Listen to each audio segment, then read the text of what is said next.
A big rainmaker is coming out of Australia, but high pressure is still dominating in the New Zealand area. Hello, I'm Philip Duncan. Thanks for joining us for our Wednesday weather update.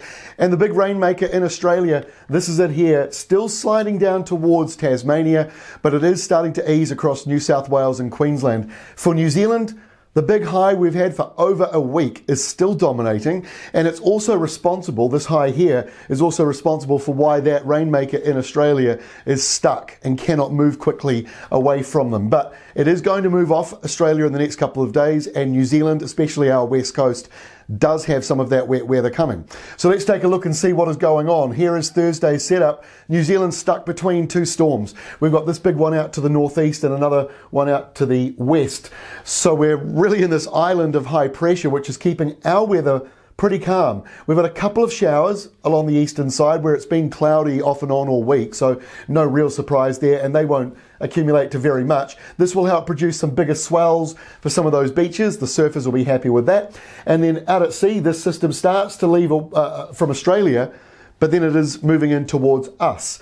So as we get to the end of this week on Friday, that storm out from Australia drops to the Southern Ocean. It mixes up with other low pressure down there. But the rainmaker part of it still is in the Tasman, moving in towards New Zealand with rain pushing into the west coast. But because we've got this big high, the one we've had for a week and a half, and that was at one point 10,000 kilometres wide across this whole map, it's now consolidating, 1026 and right over the top of the Chathams. That pushes that storm away from us, but it allows this rainmaker to start to move in. It's not much of a rainmaker for most regions other than the west coast, where rain warnings, I think, are quite possible. But as you go into Saturday, you see that front falls apart. Now, it's a mild day across New Zealand. We've got subtropical winds in many places, nor'westers if you don't have subtropical winds.